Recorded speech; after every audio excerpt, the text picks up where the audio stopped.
ఇంకోటి ఏమంటే రహస్యం అంటే ఓపెన్ సీక్రెట్. ఓపెన్ సీక్రెట్ అంటే చెప్తాను చూడండి. ఇప్పుడు ఆత్మస్వరూపము చాలా రహస్యమైనది, అవునా కదా? చాలా రహస్యం అంటే అది తెలుసుకునేదానికి వీలు కాకుండా, ఆత్మస్వరూపం తెలుసుకునేదానికి వీలు కాకుండా ఉంది. సరే, ఇప్పుడు ఏం చేశారంటే ఒక పెద్ద బోర్డు ఒకటి పెట్టారు. ఏమని బోర్డు పెట్టారంటే ఆత్మానాత్మ వివేకము పైన ప్రతిరోజు సాయంకాలము 5:30 నుండి 7 గంటల వరకు పలానా స్వాముల వారు విచారణ చేయుదురు, దీనిని అందరూ ఉపయోగించుకొని హాజరు కాగలరు అని పెద్ద బోర్డు బస్టాండ్లో పెట్టారని అనుకోండి. అందరికీ కనిపిస్తుంది, అది అందరికీ కనిపిస్తుంది. కానీ అందరూ చదువుతారు కూడా. చదివి వీడు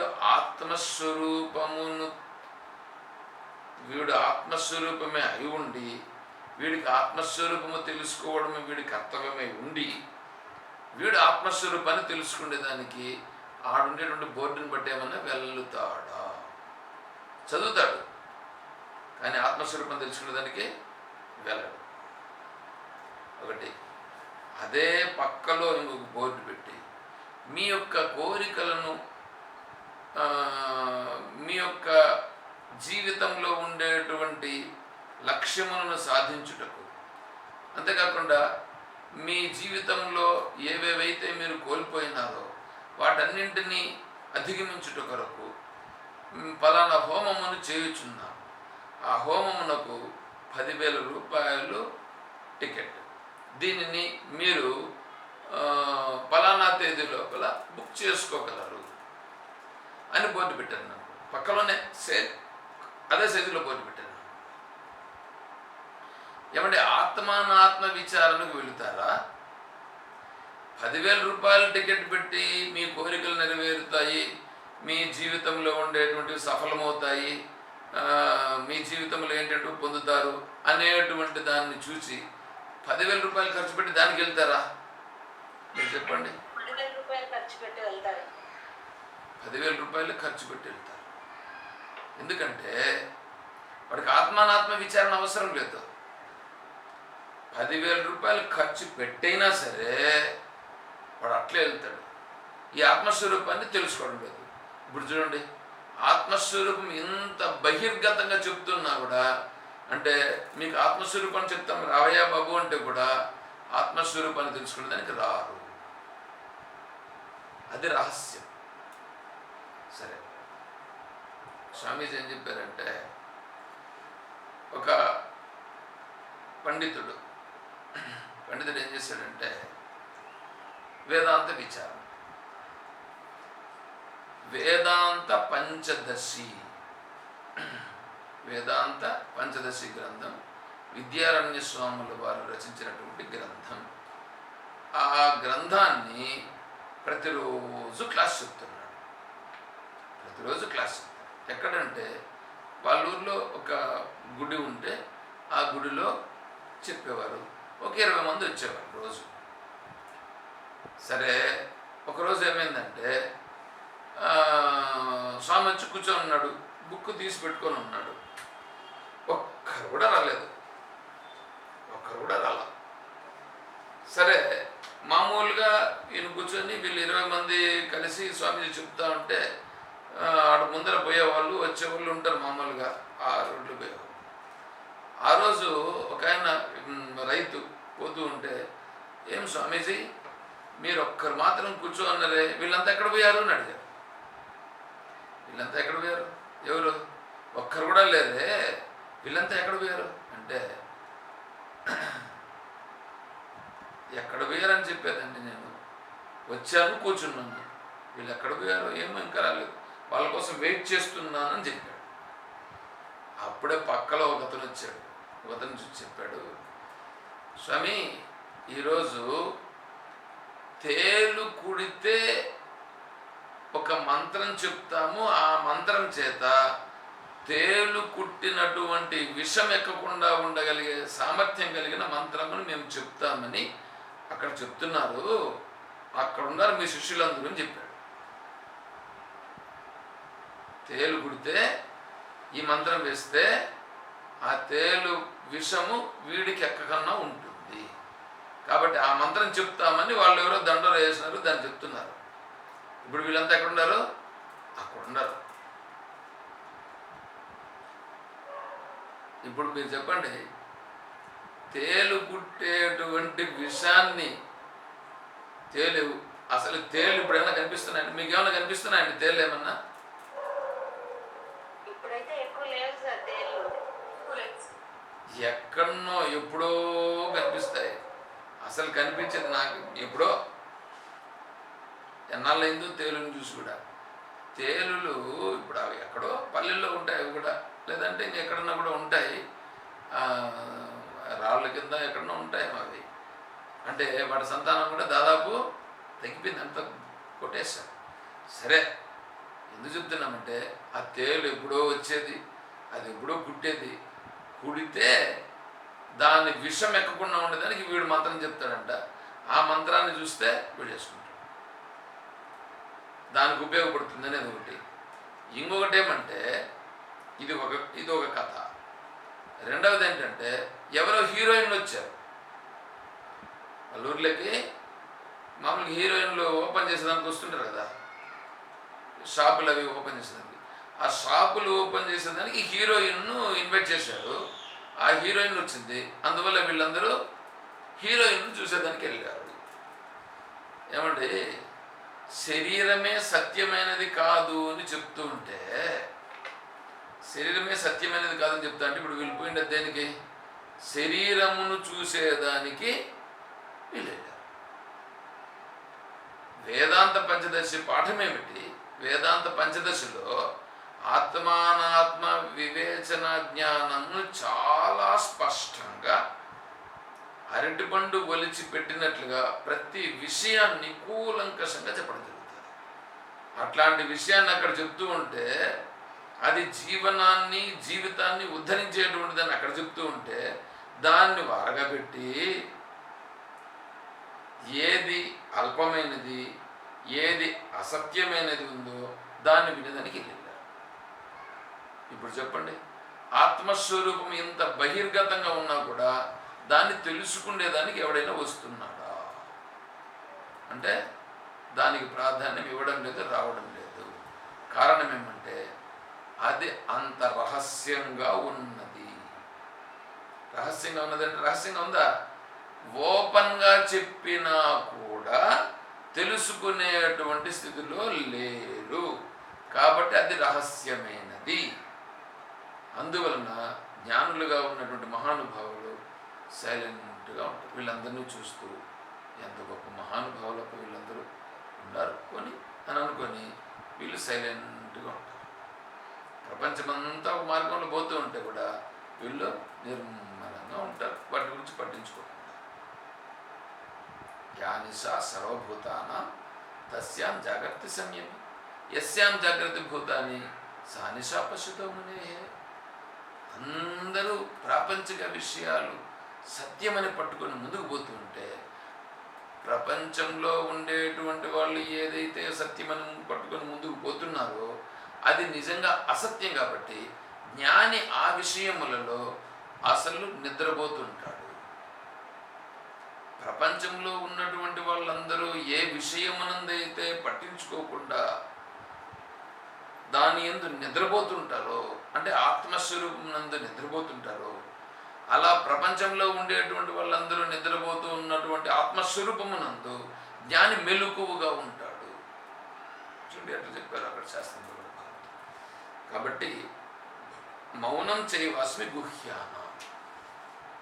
తర్వాత మౌనం అంటే రహస్యం. అది రహస్యాన్ని గురించి చెప్పడానికి అది చెప్పిన. ఇప్పుడు మౌనం ఇంకా ఏంటంటే నువ్వు ఏదైనా సరే నుండి విషయం జరుగుతుందని అనుకోండి, నువ్వు మౌనంగా ఉండగలిగితే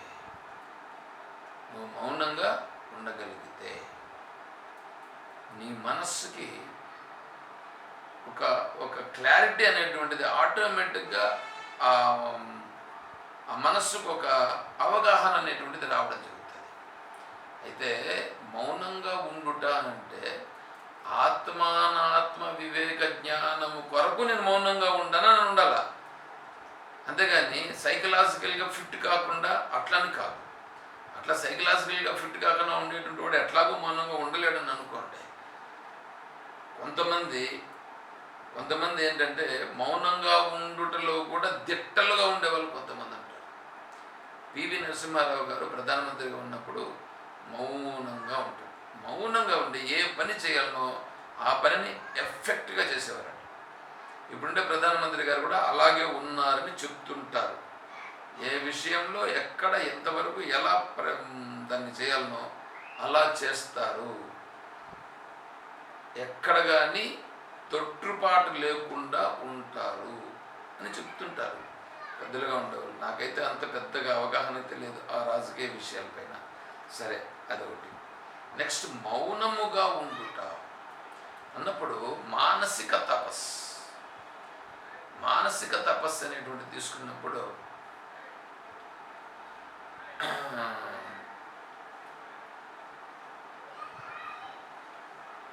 మన ప్రసాద సౌమ్యత్వం మౌనమాత్మ వినిగ్రహ భావ సంశుద్ధిరిత్యేతత్ తపో మానసముచ్యతే.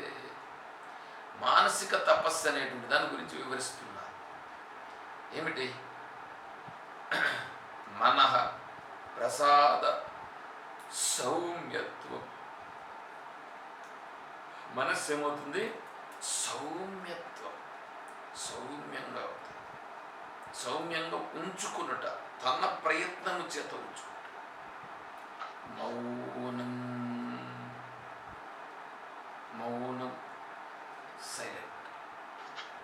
సైలెంట్ను అభ్యాసం చేయుట. ఓంకారం చెప్తూ సైలెన్స్లోకి వెళ్ళడం. ఓంకారం చెప్పి ఇంకొకసారి మళ్ళీ ఓంకారం చెప్పేదానికి మధ్యలో సైలెంట్గా ఉండడం. ఓంకారం చెప్పాడు,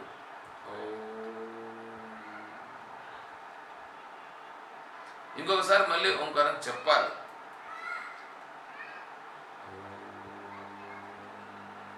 చెప్తాడు. ఈ మధ్యలో ఉందే, ఆ మధ్యలో సైలెంట్గా ఉంటాడు. శ్వాస కావాల్సింటే 1-2-3 సార్లు కూడా తీసుకోవచ్చు. శ్వాస పాటికి శ్వాస జరుగుతుంది, దాంతో మనకు పని లేదు. ఓంకారం చెప్పాడు, సైలెంట్ అయ్యాడు. కొంచెంసేపు శ్వాస జరుగుతుంటుంది, సైలెంట్గా ఉంటుంది. మళ్ళీ ఓం చెప్తాడు. ఈ విధంగా ఓంకారమును చెప్తూ సైలెన్స్లోకి వెళ్ళి ఆ సైలెన్స్ని అనుభూతిలోకి తెచ్చుకుంటా. ఆ సైలెన్స్ని, ఓంకారముతో వచ్చిన సైలెన్స్ని అనుభూతిలోకి తెచ్చుకోవడం. మామూలుగా సైలెన్స్గా ఉండే అనుభూతి అనేది కాదు. మనస్సు చేత ఇక్కడ సైలెన్స్ని గుర్తిస్తాం. ఎక్కడ? లోకంలో. అక్కడ ఓంకారంతో చెప్పేటువంటి సైలెన్స్ ఉందే, అది మనస్సు చేత గుర్తించే సైలెన్స్ కాదు. అది మనస్సు లయించే సైలెన్స్. మనస్సు లయించగా వచ్చేటువంటి సైలెన్స్. లోకంలో ఉండే సైలెన్స్ మనస్సు చేత వేరే శబ్ద స్పర్శ రూపరసగంధాలేవి లేకుండా ఉండేటువంటి సైలెన్స్. అంటే లోకంలో ఉండే సైలెన్స్ మనస్సు చేత గుర్తించేటువంటిది. అక్కడ ఓంకారము ద్వారా వచ్చే సైలెన్స్ మనస్సు లేని సైలెన్స్. ఆ అనుభూతి రావడం, అది మౌనం. అలా ఉండుట కొరకు, ఆ స్థితిని అనుభూతిలోకి తెచ్చుకునే దాని కొరకు మౌనం అనేది పాటిస్తారు. అది పాటిస్తారండి. అదొక వ్రతం, మౌన వ్రతం. అలా మౌన వ్రతమును పాటించప్పా అని పెడితే వీళ్ళు ఏం చేస్తారు తెలుసా? నోటితో మాట్లాడరు, చేతులతో మాట్లాడతారు, సైకిల్ చేస్తుంటారు. ఇంకా ఎక్కువ మాట్లాడితే రాసిస్తుంటారు. ఇవన్నీ చేసిన వల్ల అది మౌన వ్రతము కాదు. అది మౌన వ్రతం కాదు. మౌనం అని అంటే అంతే. అంటే ఓంకారం చెప్పి ఏదైతే నిజమైనటువంటి స్థితి ఉందో దానిలో ఉండుట. అలా ఉండుటయే మౌనం. అక్కడ మౌనం ఆత్మ వినిగ్రహ. అక్కడ మనస్సును వినిగ్రహ విశేషముగా నిగ్రహించుట. అలా నిగ్రహించిన దాని చేత ఈ భావన ఇక్కడ కలుగుతుంది. తర్వాత ఆత్మ వినిగ్రహ భావ సంశుద్ధి, భావము శుద్ధమైపోతుంది.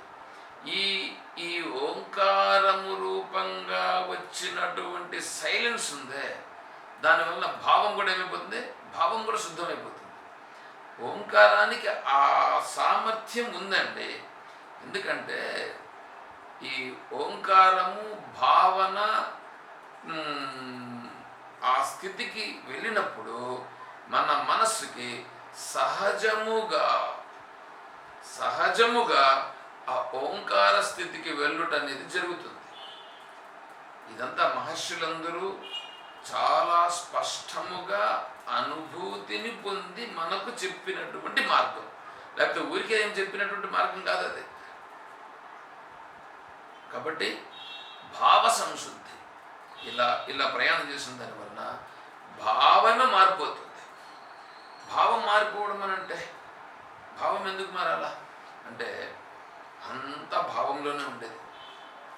అంత భావములో భావం అని అంటే పద్యము, పద్యానికి అర్థము, భావం, అది ఆ భావం కాదు. ఇక్కడ హృదయము యొక్క వైశాల్యం, హృదయం యొక్క తత్వం, వాడికి ఏమనుకుంటున్నాడు, ఎలా ఉంది ఆ హృదయం యొక్క స్థితి ఏమిటి.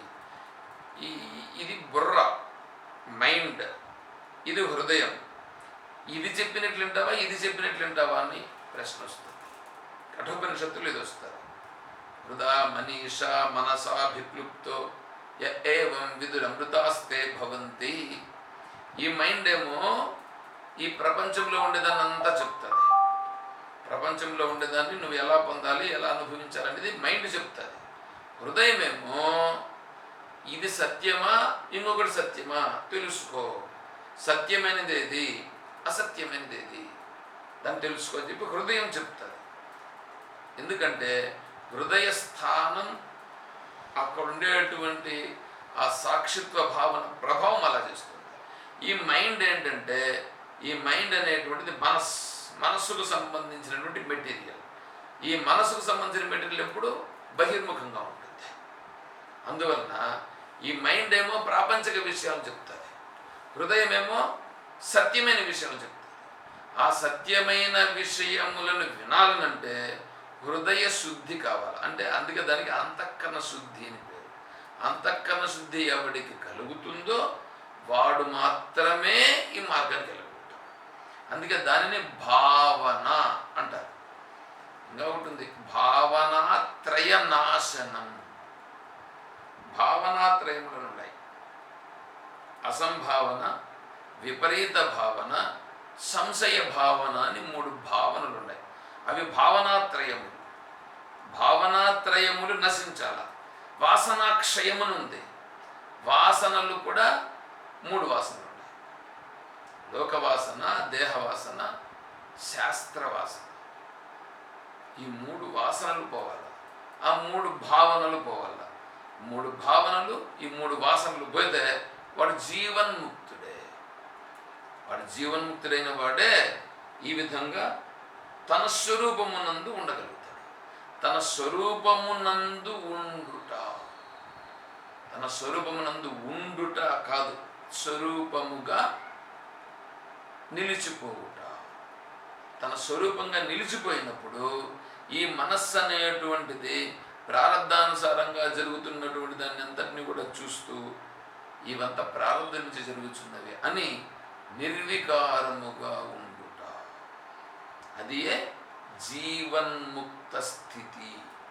ఇలా ఎవరైనా ఒకానొకడు మౌనముగా ఉన్నాడంటే కారణం అతను ఈ ఆత్మానాత్మ వివేక జ్ఞానము వలన మాత్రమే అలా ఉన్నాడు. అంటే అక్కడ ఏం కనిపిస్తుంది? ఆత్మానాత్మ వివేక జ్ఞానం కనిపించి ఆత్మతత్వమును అతను పట్టుకున్నాడు కాబట్టి అతను మౌనముగా ఉన్నాడు. కాబట్టి మౌనం చైవాస్మి గుహ్యానం, అలా మౌనముగా ఉండుట అనేటువంటిది నా యొక్క విభూతి అని భగవంతుడు ఇక్కడ తన వైభవమును చెప్పుచున్నాడు. ఏమంటే ఇవంతా చెప్తాను, ఇది భగవంతుని విభూతి ఎలా ఉంది అనేటువంటిది అర్థమవుతుందా? ఇక్కడ అర్థమవుతుందా? లేకపోతే అది భగవంతుని యొక్క విభూతి, అది భగవంతుని యొక్క అంటే వాళ్ళు భగవంతుణ్ణి అంటే భగవంతుని అంటే ఆత్మస్వరూపాన్ని, ఆత్మస్వరూపాన్ని పట్టుకొని, ఆత్మస్వరూపమో లేదా ఈశ్వరుని పట్టుకొని ఆ ఈశ్వరుని దగ్గరికి పోయిన తర్వాతే కదా మళ్ళీ ఈశ్వరుని దాటుకొని మళ్ళీ ఆత్మస్వరూపానికి పోతారు. ఈశ్వరుడు సగుణ రూపంగా ఉన్నాడు, అంటే సత్వరజస్తమో గుణాత్మకంగా ఉన్నాడు. సత్వరజస్తమో గుణాత్మకములతో కూడినటువంటి చైతన్యాన్ని పట్టుకున్నాడు మొదట. ఆ తర్వాత సత్వరజస్తమో గుణములను దాటినటువంటి గుణాతీత స్థితికి తను చేరుకుంటాడు. మొదట గుణములతో ఉండే బ్రహ్మను గుర్తించాలి, ఎందుకంటే మనం గుణములతో ఉన్నాం కాబట్టి. ఈ గుణస్వరూపంగా ఉండేటువంటిదంతా సహజంగా ఉంది కాబట్టి దీనిని గుర్తించి దీనిని పట్టుకొని దీన్ని బాగా స్పష్టంగా అవగాహన చేసుకుంటే ఇక్కడి నుంచి ఆటోమేటిక్గా మళ్ళీ గుణముల కంటే అతీతమైనటువంటి స్థితికి మనం వెళ్ళేదానికి ఎంతో సమయము పట్టదు. అందువల్ల భగవద్ విభూతిని మనకి ఇక్కడ భగవంతుడు తెలియచేస్తున్నాడు. తర్వాత జ్ఞానం, జ్ఞానవతామహం అని ఒకటి ఉన్నది, అది రేపు చెప్పుకుందాం.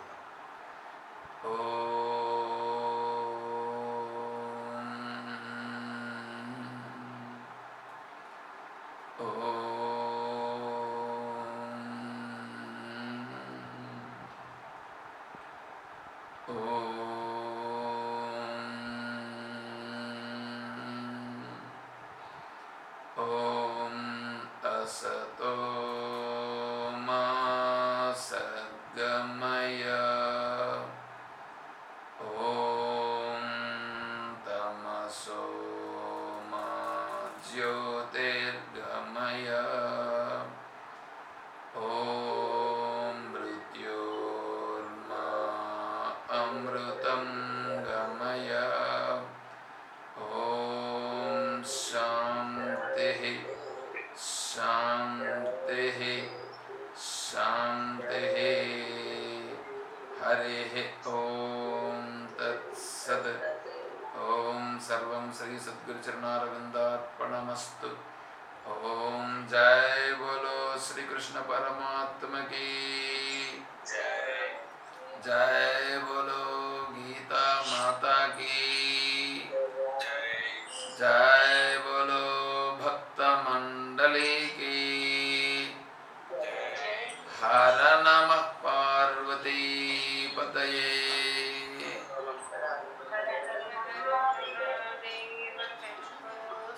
जय सीताराम। हरि ओम।